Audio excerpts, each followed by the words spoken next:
بسم الله الرحمن الرحيم.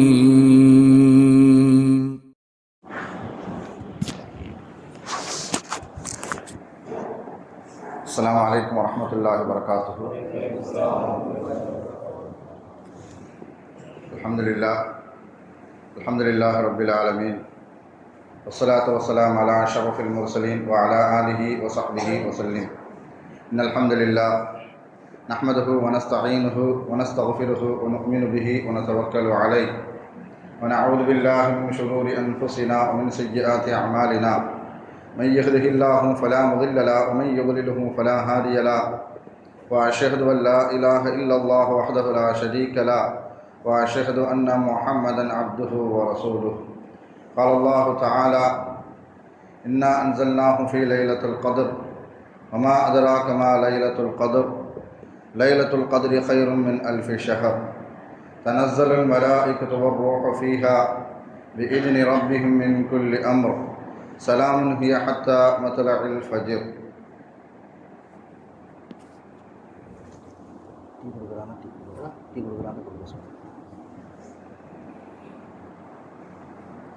கண்ணியமானவர்களே, அல்லாஹ் நல்லடியார்களே, தாய்மார்களே, சகோதர சகோதரிகளே, அல்ஹம்துலில்லாஹ், அல்லாஹுடைய மகத்தான கிருபையினால் நாம் எல்லாம் 26 நோன்பை நிறைவு செய்துவிட்டு 27வது தராவியா தொழுகையும் நிறைவு செய்துவிட்டு அல்லாஹுடைய திருப்பொருத்தத்திற்காக வேண்டி ஒரு நல்ல நோக்கத்திற்காக வேண்டி நாம் எல்லாம் அமர்ந்திருக்கிறோம். அல்லாஹு தஆலா இந்த அமர்வை ஏற்றுக்கொள்வானாக.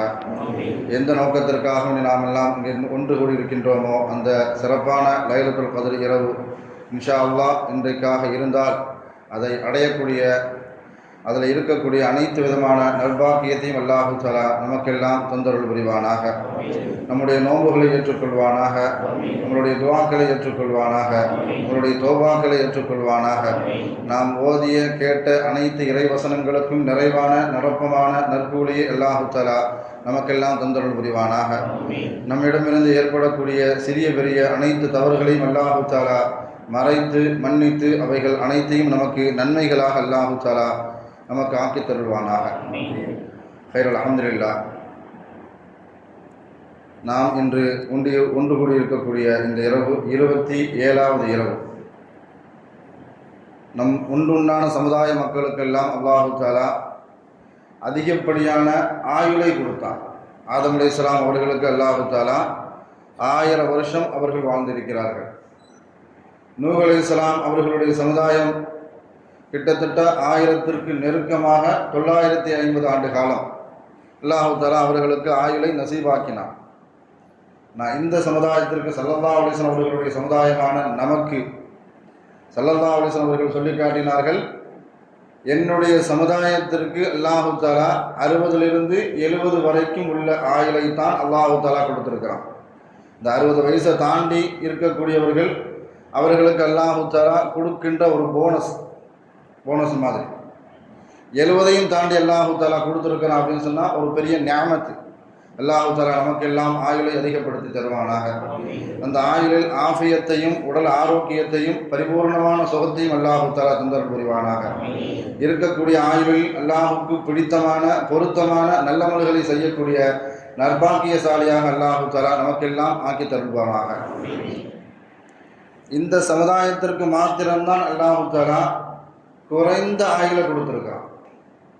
ஆனால் நிறைவான நன்மைகளை அவர்கள் செய்ய வேண்டும் என்பதற்காக வேண்டிதான் லைலத்துல் கத்ர் மாதிரியான சிறப்பான இரவுகளை தந்து அதில் நீங்கள் நல்லமல்களை செய்து அல்லாஹ்வுடைய பொருத்தத்தை பெற வேண்டும், அதில் நற்காரியங்களை அதிகமாக செய்து அதிகமான நன்மைகளை நீங்கள் பெற்றுக்கொள்ள வேண்டும் என்பதற்காக வேண்டி இது போன்ற சிறப்பான சங்கையான இரவுகளை அல்லாஹு தஆலா நமக்கெல்லாம் தந்திருக்கிறான்.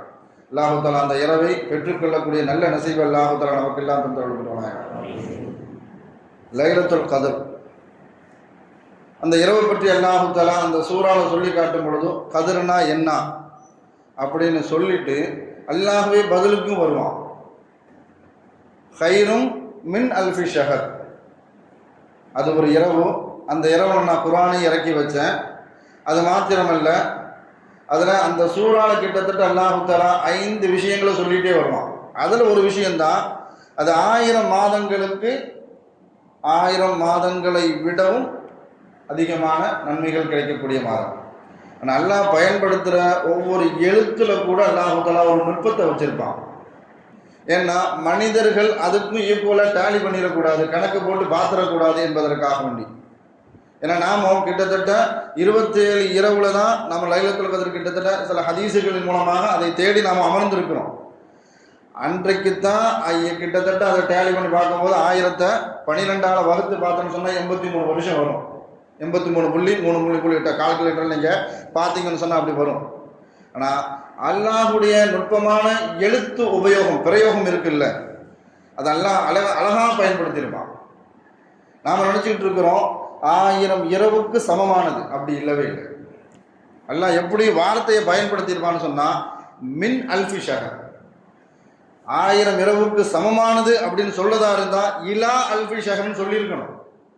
ஆனால் அங்கே அல்லாஹ் பயன்படுத்தக்கூடிய எழுத்து என்னன்னு சொன்னால் மின் அல்ஃபி ஷஹர், 1000 இரவை விடவும், 1000 இரவை விடவும் 1000 மாதங்களை விடவும் அது சமமானது அப்படின்னு அல்லாஹ் தஆலா அழகான வார்த்தையை பயன்படுத்தியிருப்பான். ஏன்னா நீங்கள் அதை கணக்கு போட்டு நீங்கள் உங்கள் கணக்குக்குள்ளே வந்துடக்கூடாது. ஏன்னா இது கணக்கிலே நிற்காது.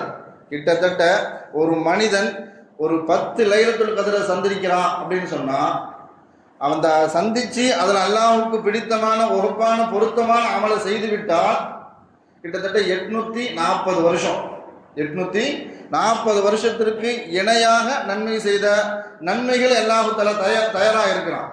அப்படி நீங்கள் கணக்கு போற்றக்கூடாது அப்படிங்கிறதுக்காக வேண்டிதான் நூஹ் அலைஹிஸ்ஸலாம் எத்தனை வருடங்கள் வாழ்ந்தார்களோ அதற்கு தக்கவாறு உங்களுடைய நன்மைகள் இருக்க வேண்டும் என்பதற்காக வேண்டி மின் அல்ஃபி ஷஹர் அப்படின்னு சொல்லி காட்டுறோம். 1000 மாதங்களை விடவும். அப்படி பார்க்கும்போதும் 10 லைலத்துல் கத்ரை ஒரு மனிதரை சந்தித்து அதில் நன்மைகளை செய்து அல்லாஹ்வுக்கு பிடிச்சு போச்சு அப்படின்னு சொன்னால் அதில் நமக்கு கிட்டத்தட்ட 900 ஆண்டுகளுக்கு நிகராக அதில் நன்மையை தருவதற்கு அல்லாஹ் தஆலா தயாராக இருக்கிறான். ஆனால் இதில் விசேஷமான ஒரு வேதனையான விஷயம் என்னன்னு சொன்னால் இன்னைக்கு ஓதப்பட்ட அத்தியாயங்களில் சூரத்தில் அஸ்ர் வல்ல அஸ்ர் அந்த அத்தியாயத்தில் அல்லாஹ் தஆலா சொல்லிட்டு வருவான், நான் இவ்வளவு நன்மையை தர்றதுக்கு தயாராக இருக்கிறேன். ஆனால் அந்த அத்தியாயத்தை அல்லாஹ் தஆலா ஆரம்பிக்கும் பொழுது வல் அஸ்ர் இன்னல் இன்சான லஃபீ குஸ்ர், மனிதர்களில் எல்லாம் நஷ்டத்தில் இருக்கிறாங்க அப்படின்னு அல்லாஹ் தஆலா காலத்தின் மீது சத்தியம் செஞ்சு அல்லாஹ் தஆலா சொல்லுவான். காலத்தின் மீது சத்தியமாக மனிதர்கள் நஷ்டத்தில் இருக்கிறார்கள் அப்படின்னு சொல்லிட்டு யாருக்கு நஷ்டம் வராதுங்கிறது விஷயத்தையும் அல்லாஹ் தஆலா தொடர்ச்சியாக பேசுவான். இல்லல்லதீன ஆமனு வ அமிலு ஸாலிஹாத், யார் ஈமான் கொண்டு இருக்கிறார்களோ அதன் பிறகு யார் நல்லமல்கள் செய்திருக்கிறார்களோ, ஈமான் கொண்டவர்களுக்கும் அந்த ஈமானோடு சேர்த்து சாலிகான நல்லமல் யாரிடத்தில் இருக்கிறதோ அவர்கள் எந்த காலகட்டத்திலும் நஷ்டமே பட மாட்டார்கள். யாருக்கு நஷ்டம் வரும் அப்படின்னு சொன்னா யாரிடத்தில் ஈமான் இல்லையோ, யாரிடத்தில் நல்லமல்கள் இல்லையோ, யாருடைய ஈமான் தேய்ந்த ஈமானாக இருக்கிறதோ, யாருடைய நல்லமலில் குறைபாடு இருக்கிறதோ அவர்கள் உலகத்தில் செய்யக்கூடிய எவ்வளோ பெரிய வியாபாரம், அந்த வியாபாரத்தில் எவ்வளோ பெரிய சாதனை புரிஞ்சாலும் சரி, அந்த வியாபாரத்தில் நான் நஷ்டமே இல்லாமல் கொண்டு போவேன் அப்படின்னு சொன்னாலும் சரி, அல்லாஹ் சொல்றது இன்னல் இன்சான லஃபீ குஸ்ர், அவர்கள் நஷ்டத்தில் தான் இருக்கிறார்கள். ஆனால் நஷ்டம் யாருக்கு வராது? ஈமானோடு சேர்த்து நல்லவர்கள் யாரிடத்தில் இருக்குமோ அவர்களுக்கு நஷ்டமே வராது என்பதாக அல்லாஹ் தஆலா வாக்குறுதி கொடுக்கிறான். ஸல்லல்லாஹு அலைஹி வஸல்லம் அவர்கள் மக்கால இருந்து மதீனாவுக்கு ஹிஜ்ரத் செஞ்சு போயிட்டாங்க. போனதுக்கு அப்புறம் அவர்களுக்கு பின்னாடி சுஹைப் ரூமி என்று சொல்லக்கூடிய ஒரு சஹாபி, ரோம் நாட்டில் இருந்து மக்கால வந்து பஞ்சமலைக்கு வந்தவங்க பெரிய பணக்காரராக ஆயிட்டாங்க, கோடீஸ்வரராக ஆயிட்டாங்க. ஆனால் இவங்க நாளைக்கு ஹிஜ்ரத்துக்கு போகணும், இன்னைக்கு கடைசியாக காபத்துல்லால போய் நாம் தவாஃப் செஞ்சுட்டு போயிடலாமே அப்படிங்கிறதுக்காக வேண்டி காபாவுக்கு போகிறாங்க. காபாவுக்கு போன நேரத்தில் அங்கே அபூஜஹல் என்ன செஞ்சுட்டான், உள்ளக்க வந்துட்டான். எங்கே போக போகிற அப்படின்னு கேட்குறான் சுஹைப் ரலியல்லாஹு அவங்கள்ட்ட. நான் ஹிஜ்ரத்து போக போகிறேன். மக்கால ஸல்லல்லாஹு அலைஹி வஸல்லம் அவர்கள் இல்லை, அதனால் மக்காவா இல்லை. மக்கால ஸல்லல்லாஹு அலைஹி வஸல்லம் அவர்கள் இல்லாததன் காரணத்தினால மக்கால இருக்கிறது எனக்கு பிடிக்கல, மக்காவா இல்லை, அதனால நான் மதீனாவுக்கு போக போகிறேன் அப்படின்னு சொல்லும் பொழுது இல்லை விட மாட்டேன், நீ வெளியூரில் இருந்து வெளிநாட்டில் இருந்து எங்கள் ஊருக்கு வந்த, இங்கே வந்து பெரிய அளவுக்கு வியாபாரம் செஞ்ச பொருளாதாரத்தை திரட்டின, இங்கே தான் சம்பாதிச்சிருக்க, இந்த பொருளாதாரத்தை நான் மதீனாவுக்கு கொண்டு போகிறதுக்கு நாங்கள் அனுமதிக்க மாட்டோம் அப்படின்னு சொன்ன உடனே சுஹைப் ரலியல்லாஹு கேட்டாங்க, இதுதான் உன் பிரச்சனையா அப்படின்னு கேட்டாங்க. நான் சம்பாதிச்சு இருக்கக்கூடிய என்னுடைய பொருளாதாரமும் என்னுடைய வியாபாரமும் என்னுடைய சொத்து பத்துங்கள் தான் உனக்கு பிரச்சனையா அப்படின்னு கேட்குறாங்க. அப்படி கேட்குற சமயத்திலேயே அவன் சொல்கிறான், ஆமாம், எங்கள்கிட்ட சம்பாதிச்சதை எங்கள்கிட்ட விட்டுட்டு போ. அப்படின்னா எனக்கு எங்கெங்கெல்லாம் சொத்துக்கள் இருக்கிறது அப்படிங்கிறத நான் பட்டியலை தரேன். எனக்கு யார் யாரெல்லாம் கடன் தரணும், பைசா ரூபா தரணும் அப்படிங்கிற செய்தியும் உங்கள்கிட்ட தரேன். நீ அதை போய் என்ன செஞ்சுக்கோ, வாங்கிக்கோ, என்ன விட்டுரு அப்படின்னு சொல்லிட்டு என்ன செய்கிறாங்க, உடுத்த கைலியோடி அந்த ஆடையோடு என்ன செஞ்சாங்க, வந்தாங்க. எவ்வளோ பெரிய கோடீஸ்வரன் சொன்னால் அவங்க கேட்டிருந்தா கூட வாகனத்தை கூட கொடுத்துருப்பாங்க. நான் நடந்தே என்ன செய்வேன், ஹிஜ்ரத்துக்கு போகுவேன் அப்படின்னு மக்கால இருந்து நடந்தே மதீனாவுக்கு என்ன செஞ்சாங்க, ஹிஜ்ரத் செஞ்சு வந்தாங்க. அவங்களுடைய கால் அந்த நடந்து பேர்ந்து கிட்டத்தட்ட அவர்கள் போய் சேர்றதுக்குள்ள புண்ணு வந்து அதில் செலவைக்க ஆரம்பிச்சிருச்சு. அல்லாஹ் பாதுகாக்கணும். இதை பார்த்துட்டு ஸல்லல்லாஹு அலைஹி வஸல்லம் அவர்களை போய் சந்திக்கிறாங்க. நான் இதை பார்க்கும் பொழுதும் நம்மளுடைய சொத்து பத்தெல்லாம் நாம் எங்கே வாழ்ந்தோமோ அங்கே எல்லாத்தையும் பிடுங்கி விட்டுட்டாங்க. இது பெரிய நஷ்டம். ஏன்னா அடுத்த வியாபாரத்துக்கு வாழ்வாதாரத்துக்கு எந்த விதமான வழியுமே இல்லை. ஆனால் ஸல்லல்லாஹு அலைஹி வஸல்லம் அவர்களை போய் சந்தித்த உடனே அவங்க சொன்ன வார்த்தை, லாபமான வியாபாரத்தை செஞ்சுருக்கிறீங்க அப்படின்னு சொன்னாங்க. நான் சொத்து போச்சு, எல்லாம் போச்சு. ஆனால் ஸல்லல்லாஹு அலைஹி வஸல்லம் அவர்கள் சுஹைப் ரூமியை பார்த்து சொன்னது, நீங்கள் லாபமான வியாபாரத்தை பண்ணிட்டு வந்திருக்கிறீங்க அப்படின்னு சொன்னாங்க. ஏன்னா அவங்களை பொறுத்த வரைக்கும் அல்லாஹ் ரசூலுக்காக வேண்டி சொத்தை இழப்பது ஒரு பெரிய நஷ்டமே இல்லை. அதைத்தான் அல்லாஹ் சொல்லி காட்டுவான், இல்லல்லதீன ஆமனு வ அமிலு ஸாலிஹாத். யாருடைய உள்ளத்துல குறையில்லாத ஈமான், தேயாத ஈமான் இருக்கிறதோ, குறைபாடு இல்லாம நல்ல அமல்கள் இருக்கிறதோ, அவர்களுக்கு எந்த காலகட்டத்திலும் என்ன செய்யாது, நஷ்டமே வராது. நஷ்டமே வந்தாலும் அதை நஷ்டமாக நினைக்கக்கூடிய உள்ளத்தை அல்லாஹ் என்ன செய்ய மாட்டான், தரவே மாட்டான். அதைத்தான் அல்லாஹு தஆலா அந்த இடத்துல சொல்லியும் காட்டுவான். ஏன்னா எந்த இடத்துல ஈமானும் நல்ல அமல்களும் செய்கிறதோ அங்க இறையச்சம் உள்ள வந்துடும், தக்வா உள்ள வந்துடும். அல்லாஹ் இறையச்சாளர்களை பத்தி சொல்லி காட்டும் பொழுது, அல்லதீன ஆமனு வகான யத்தகூன், யாருடைய உள்ளத்துல ஈமான் வந்து விட்டதோ அவர்களுடைய உள்ளத்துல இறையச்சமும் வந்துடும். நல்லமல்கள் சேரும் பொழுது அவர்களுடைய உள்ளத்துல இறையச்சம் வந்துடும். அப்படி இறையச்சம் வந்துவிட்டால் அவர்கள் பேசக்கூடிய பேச்சு, அவர்களுடைய சிந்தனையிலும் பேச்சிலும் எந்த காலகட்டத்திலும் தடுமாற்றமே வராது என்பதாக அல்லாஹ் சொல்லி காட்டுவான். அவர்களுடைய பேச்சு தெளிவான பேச்சா இருக்கும், அவர்களுடைய சிந்தனை தெளிவான சிந்தனையா இருக்கும். அபூபக்கர் சித்திக் ரலியல்லாஹு ஸல்லல்லாஹு அலைஹி வஸல்லம் அவர்கள் கூட சேர்ந்து குகையில் இருக்கும் பொழுதும் ஸல்லல்லாஹு அலைஹி வஸல்லம் அவர்களை யாராவது ஏதாவது செய்து விடுவார்களோ அந்த பயம் அவர்களுடைய உள்ளத்தில், அபூபக்கர் ரலியல்லாஹு அவர்களுடைய உள்ளத்தில் இருந்துகிட்டே இருந்துச்சு. நான் அவங்க சொன்னாங்க, லா தஹசன் இன்னல்லாஹ மஅனா, நம்மளை யாராலே ஒன்றும் செய்ய முடியாது, நம்ம கூட அல்லாஹ் இருக்கிறான் அப்படிங்கிற வார்த்தை. இந்த வார்த்தை அவர்களுக்கு எவ்வளோ பெரிய தாக்கத்தை உண்டாக்குன்னு சொன்னால், அதுக்கப்புறம் அபூபக்கர் சித்திக் ரலியல்லாஹு எந்த காரியத்தை நினைத்தும் பயந்ததே கிடையாது. வரலாறுல எதை நினைத்தும் பயந்ததே கிடையாது. ஸல்லல்லாஹு அலைஹி வஸல்லம் அவர்கள் ஜனாசாவாக அங்க இருக்கக்கூடிய சமயத்தில் எல்லாருடைய உள்ளத்திலும் ஒரு சலனம் ஏற்பட்டது, ஒரு பயம் ஏற்பட்டது, ஒரு குழப்பம் ஏற்பட்டது. ஆனா அபூபக்கர் ரலியல்லாஹு தெளிவா இருந்தாங்க. அவர்களுடைய உள்ளத்தில் எந்த விதமான சலனமும் ஏற்படலை, எந்த விதமான பயமும் ஏற்படலை. ஏன்னா குகையில இருக்கும் பொழுது ஸல்லல்லாஹு அலைஹி வஸல்லம் அவர்கள் கூட ஹிஜ்ரத் செஞ்சு வரும்போது குகையில இருக்கும் பொழுது அவங்க சொன்ன வார்த்தை, அல்லாஹ் சொன்ன வார்த்தை என்னன்னு சொன்னா, ஸல்லல்லாஹு அலைஹி வஸல்லம் அவர்கள் சொன்னார்கள், லா தஹசன் இன்னல்லாஹ மஅனா, நம்ம கூட அல்லாஹ் இருக்கான், நீங்க பயப்படாதீங்க. அல்லாஹ் சொன்னா, லா ஹவுஃபுன் அலைஹிம் வலா ஹும் யஹ்ஸனூன், உங்களுக்கு எந்த பயமும் இல்லை, எந்த அச்சமும் இல்லை, எந்த கவலையும் இல்லை அப்படின்னு சொன்னதுனால தன்னுடைய வாழ்நாளில் எதை பற்றியும் அவர்கள் கவலைப்பட்டதும் இல்லை, எதை பற்றியும் பயந்ததும் இல்லை. ஸல்லல்லாஹு அலைஹி வஸல்லம் அவர்கள் ஜனாசாவாக பூமியில பூவுடலோடு இருக்கக்கூடிய நேரத்தில் உமர் ரலியல்லாஹு அவர்கள் உட்பட எல்லாருமே குழப்பத்தில் இருந்த நேரத்தில் அபூபக்கர் ரலியல்லாஹு தெளிவாக இருந்தார்கள். அதுதான் அவர்களுக்கு கொடுக்கப்பட்ட அந்த மனோதைரியம், அவர்களுக்கு கொடுக்கப்பட்ட அந்த இறையச்சம், அவர்களுக்கு கொடுக்கப்பட்ட ஈமான். வரலாற்றில் ஒரு செய்தி எழுதுவாங்க, ஒரு தாபி, ரூமா என்று சொல்லக்கூடிய ஒரு தாபி தன்னுடைய நண்பரை சந்திக்கிறதுக்காக வேண்டி போகிறார். உருவா அவர் போகக்கூடிய சமயத்தில் பாளையம் அவருக்கு அல்லாஹ் தஆலா 4 பொம்பளை பிள்ளையை கொடுத்துருந்தான். அதில் கடைசி பிள்ளைக்கு மேலே இயற்கையாகவே பாசம், அது நமக்கே தெரியும். நம்மளுக்கு எத்தனை பிள்ளை இருந்தாலும் முதல் பிள்ளை பிறக்கும் போது அந்த பிள்ளை மேலே பாசம் இருக்கும், 2வது பிள்ளை பிறந்த உடனே அந்த பாசம் என்ன செய்யும், அப்படி இந்த பக்கம் தாகும். ஏன்னா ஸல்லல்லாஹு அலைஹி வஸல்லம் அவர்களுக்கே இருந்துச்சு. அவங்களே அல்லாஹ்ட்ட என்ன செஞ்சாங்க, யாரெல்லாம் எல்லா பிள்ளைகளையும் விடவும் 7 பிள்ளை பெற்றாங்க ஸல்லல்லாஹு அலைஹி வஸல்லம் அவர்கள். 7 பிள்ளைகளை விடவும் எனக்கு ஃபாத்திமா மேல என்னது கொஞ்சம் பிரியம் அதிகமா இருக்குது. உச்சகட்டமா சொன்னாங்க என்னுடைய ஈரக்குலன்னு சொன்னாங்க. ஃபாத்திமாவை பார்த்து என்னுடைய ஈரக்குலன்னு சொன்னாங்க. அது நம்மளுடைய மனிதனுடைய இயற்கை. அது யாராலையும் என்ன செய்ய முடியாது. அந்த பாசத்தையோ அந்த அன்பையோ யாராலையும் கட்டுப்படுத்த முடியாது. அது மனிதர்களுக்கு உண்டான. நம்மளுக்கே தெரியும், நம்ம பிள்ளைங்கள்லாம் கல்யாணம் முடிச்சதுக்கு அப்புறம் பிள்ளைங்களுக்கு பிறக்கக்கூடிய அந்த பேத்தி பேரன் மேல அடுத்த பாசம் என்ன செஞ்சிடும், அப்படி தாவ ஆரம்பிச்சிடும். அதில் குறிப்பா நம்ம கூட ஒட்டியே இருப்பாங்கல்ல, அவங்க மேல எப்பவுமே பாசம் கொஞ்சம் கூடுதலாகவே இருக்கும். அதே மாதிரி தான் உருவா ரலியல்லாஹு அவங்களுக்கு கடைசி பிள்ளை மேல என்னது கொஞ்சம் பாசம். அந்த பிள்ளைய கூப்பிட்டுட்டு என்ன செய்யறாங்க, ஒட்டகத்துல பிரயாணத்துல பயணம் செஞ்சு தன்னுடைய நண்பரை பார்க்குவதற்காக அப்படி போறாங்க. போகக்கூடிய சமயத்துல பாலைவனத்துல மணல் புயல் ஏற்பட்டு அந்த மணல் புயல்ல ஒட்டகம் அப்படி மிரண்டு அதை 2 பேரையும் தூக்கி என்ன செஞ்சிருச்சு, போட்டுடுச்சு. போட்டதுனால விழுந்த அதிர்ச்சியிலேயே அந்த குழந்தை என்ன செஞ்சிருச்சு, மூத்தா போயிட்டு. பாலைவனத்தில் யாரும் இல்லை.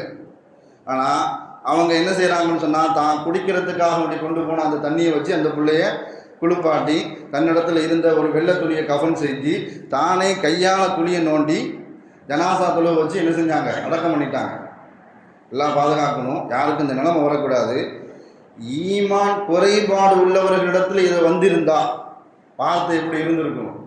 நான் தனியாக மாட்டிக்கிட்டேனே, நான் தனியாக போயிட்டு இருக்கும்போது என் பிள்ளைய நீ என்ன செஞ்சுட்ட, கொன்னுட்டியே, எனக்கு பிரியமான பிள்ளைய நீ கொன்னுட்டியே, நீ எல்லாம் அப்படியா இப்படியான்னு என்ன செய்வாங்க, படைத்த இறைவனையே திட்ட ஆரம்பிச்சிடும்.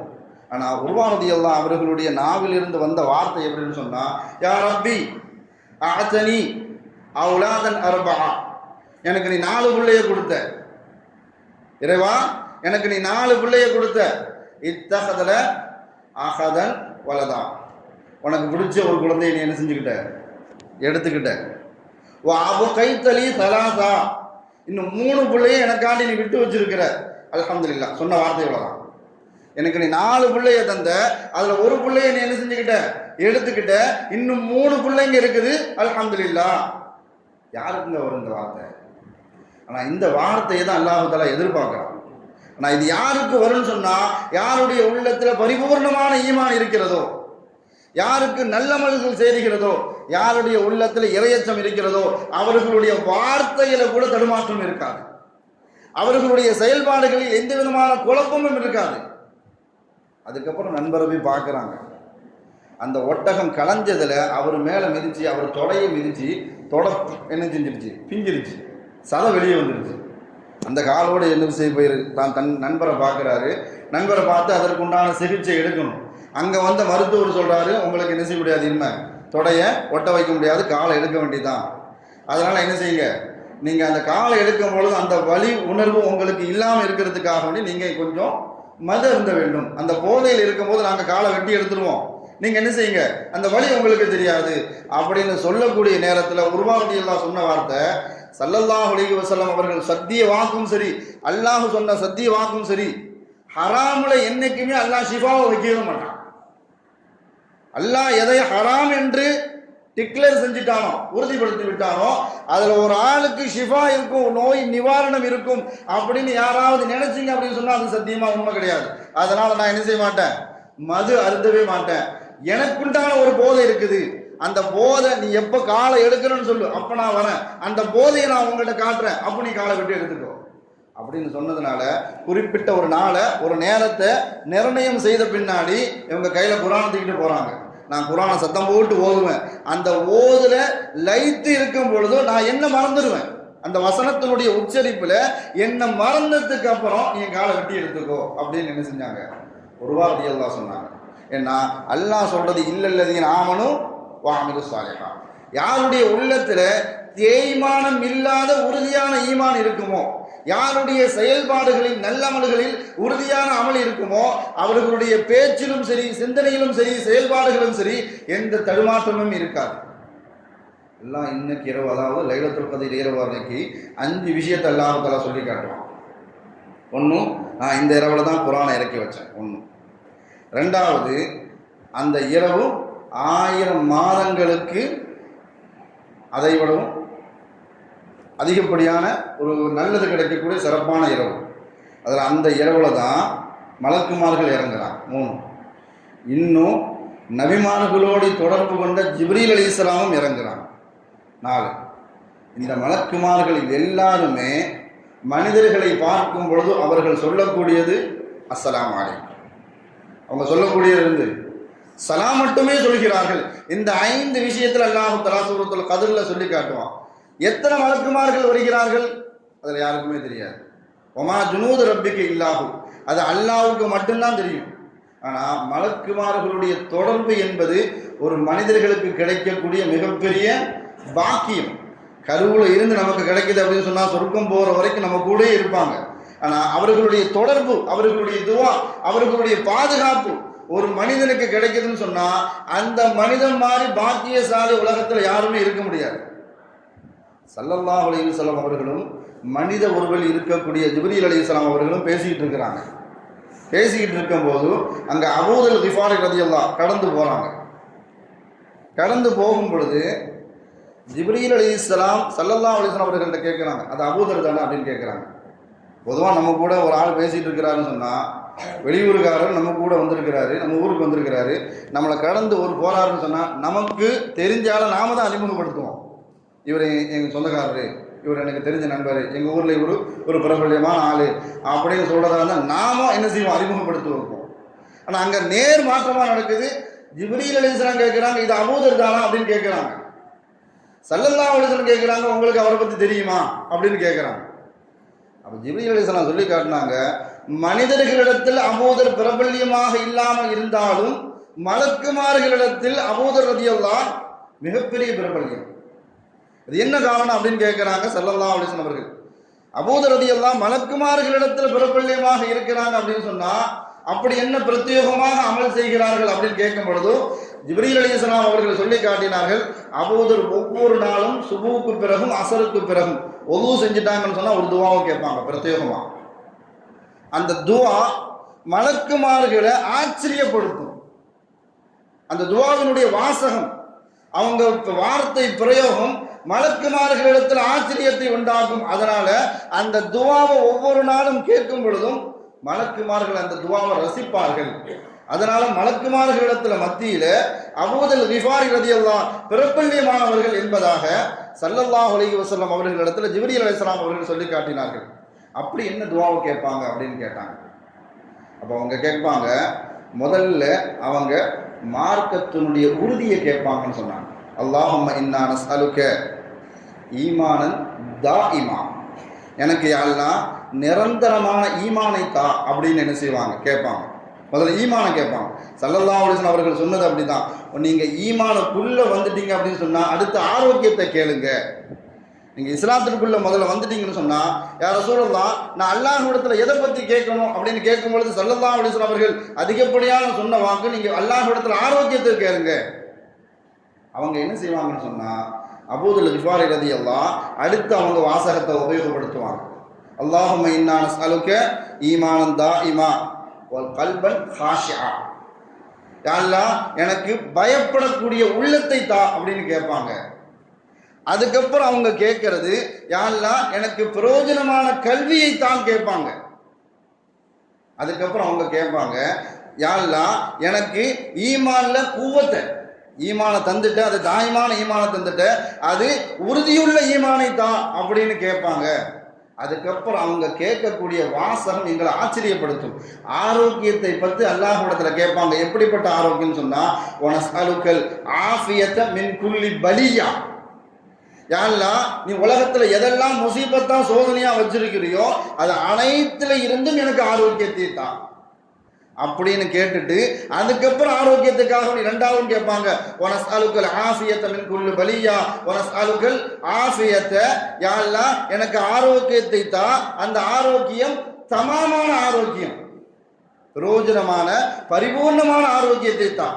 அதே மாதிரி அந்த ஆரோக்கியம் தவாமல் ஆஃபியா, யா அல்லாஹ் அந்த ஆரோக்கியத்தை நிரந்தரமான ஆரோக்கியத்தை தான்.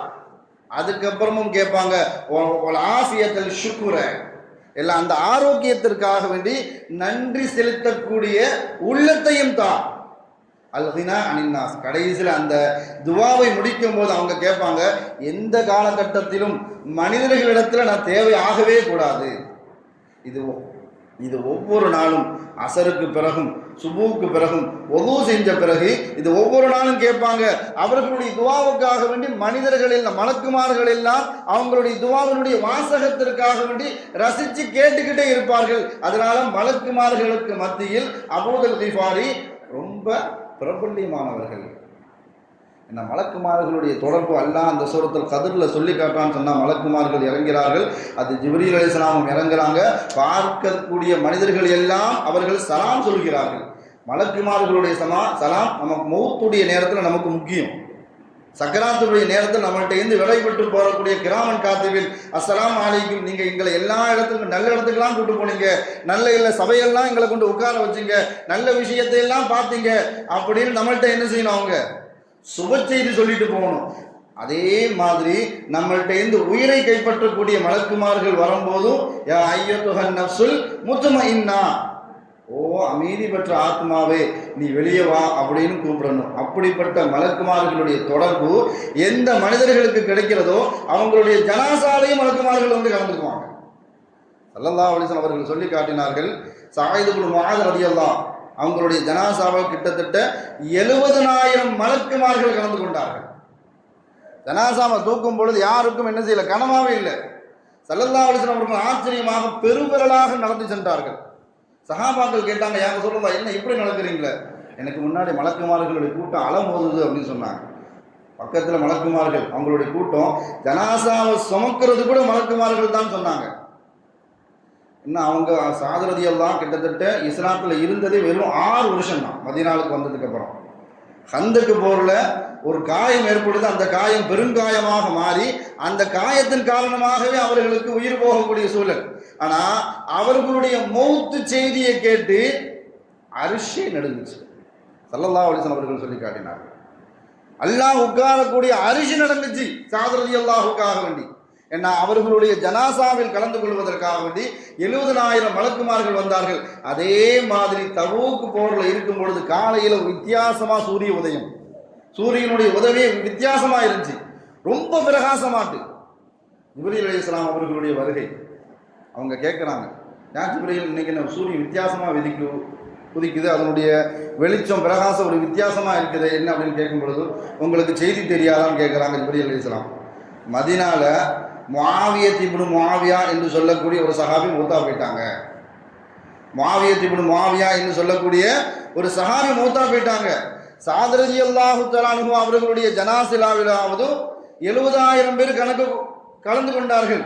நான் முஆவியத் இப்னு முஆவியா ரலியல்லாஹு அவர்களுடைய ஜனாஸாவில் எண்ணிலடங்காத மலக்குமார்கள் கலந்து கொண்டார்கள்.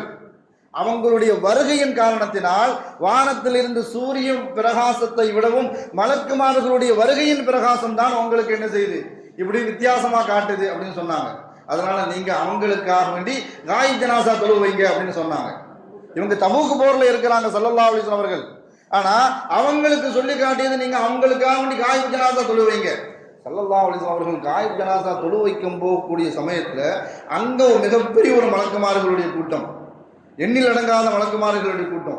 அதை பார்த்துட்டு கேட்குறாங்க, தொழுகை வச்சுட்டு கேட்குறாங்க, முஆவியத் இப்னு முஆவியா அப்படி என்ன சிறப்பான அமல் செஞ்சாங்க, எண்ணில் அடங்காத மலக்குமார்களுடைய கூட்டம் வந்திருக்கிறாங்க அப்படின்னு சொன்னா அப்படி என்ன அமல்? ஒன்றும் இல்லை, அவங்க சூரத்துல் இஹ்லாஸை நேசித்தாங்க. எல்லா வக்திலையும் குழுவுள்ளாவாக ஸல்லல்லாஹு அலைஹி வஸல்லம் அவர்கள் வியாழக்கிழமை வந்துருச்சுன்னு சொன்னால் வியாழக்கிழமை மக்ரிபில் ரெண்டு ரக்காயத்தில் குறிப்பாக 2 சூறா என்ன செய்வாங்க, பிரத்யேகமாக ஓதுவாங்க. மக்ரிபில் முதல் ரக்காயத்தில் குல் யா அய்யுஹல் காஃபிரூன், 2வது ரக்காயத்தில் குல் ஹுவல்லாஹு அஹத். இது ஸல்லல்லாஹு அலைஹி வஸல்லம் அவர்களுடைய சுன்னத். ஏன்னு சொன்னால் ரெண்டுமே அல்லாஹுடைய தன்மையை வெளிப்படுத்தக்கூடியது. அல்லாஹ்வுக்கு என்ன செய்யக்கூடாது அப்படிங்கிற விஷயம் முதல் ரகாயத்தில் குல் யா அய்யுஹல் காஃபிரூன் காஃபிர்களுக்கு சொல்லக்கூடியது.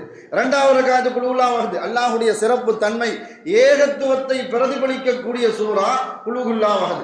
அந்த சூறாவை முஆவியத் இப்னு முஆவியா ரலியல்லாஹு தஆலா அன்ஹு அடிக்கடி அது சரளமாக ஓதிக்கொண்டே இருப்பதன் காரணத்தினால அல்லாஹு தஆலா இவ்வளோ பெரிய சிறப்பை கொடுத்தான் என்பதாக. இதில் நம்ம சொன்ன விஷயத்தில் எல்லாமே குர்ஆனோடு தொடர்புடையது. குர்ஆனுடைய தொடர்பு எது இருக்குது?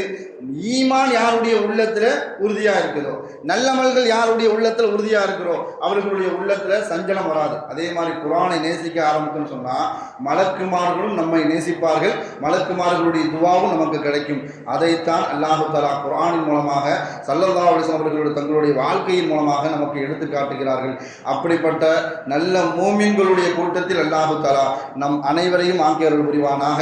மலக்குமார்களுடைய துவாவையும் மலக்குமார்களுடைய நெருக்கத்தையும் மலக்குமார்களுடைய நட்பையும் அல்லாஹு தஆலா நமக்கெல்லாம் ஏற்படுத்தி தருவானாக என்று கூறி எனது வார்த்தையை நிவர்த்தி செய்கிறேன். வாஹிரு தாவானா அல்ஹம்துலில்லாஹி ரப்பில் ஆலமீன். அஸ்ஸலாமு அலைக்கும் வரஹ்மத்துல்லாஹி வபரகாத்துஹு.